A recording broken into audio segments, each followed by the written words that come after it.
ایک عورت نے سڑک پر ایک بے گھر بوڑھے شخص کو بھیک مانگتے ہوئے دیکھا۔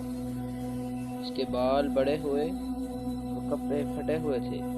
اس رات ٹھنڈ بہت تھی اور اس بوڑھے شخص نے پھٹا ہوا کوٹ پہنا ہوا تھا۔ عورت کو اس شخص پر بہت ترس آیا اور اس کی مدد کرنے کے لیے رک گئی۔ عورت نے خیریت پوچھنے پر بزرگ نے سوچا کہ شاید وہ اس کا مذاق اڑانے کا ارادہ رکھتی ہے اور اسے دور جانے کا کہا۔ کیا آپ کو بھوک لگی ہے؟ عورت نے پوچھا۔ بزرگ نے ہاں میں جواب دیا۔ جیسے ہی دونوں قریب ہی موجود ہوٹل میں داخل ہونے لگے تو وہاں کے مینیجر نے انہیں داخلے سے روک دیا اور کہا یہاں بے گھر افراد کا داخلہ منع ہے۔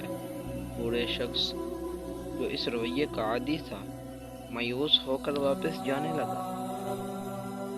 اتنے میں اس عورت نے مینیجر سے سوال کیا، کیا آپ اس بینک اسٹاف سے واقف ہیں جو اس سڑک کے کنارے پر موجود ہے؟ ہاں، وہ تو ہر ہفتے ہمارے ریسٹورنٹ کھانا کھانے اور مینٹنگ کے لیے آتے ہیں، مینیجر نے جواب دیا۔ عورت بولی، آپ لوگ تو پھر ان سے کافی اچھا منافع کماتے ہوں گے۔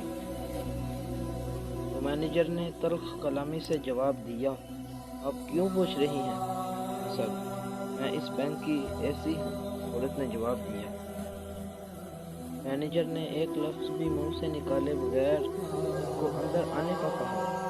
CIO کے رویے کو دیکھ کر بوڑھے شخص نے حیرانی سے پوچھا، آپ نے میرے لیے یہ سب کچھ کیوں کیا؟ CIO بولی، میں بھی ایک بے گھر لڑکی تھی، ہمارے پاس کھانے پینے کے لیے کچھ زیادہ نہیں ہوتا تھا،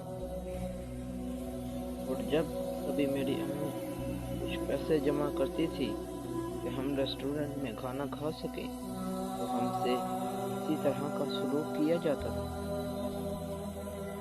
جس دن میں بینک کی CIO بنی اس دن میں نے یہ عہد کر لیا تھا کہ میں کسی بھوکے شخص کو کھانا کھلانے کا موقع ضائع نہیں کروں گی۔ ہم سب برابر کی محبت کے حقدار ہیں۔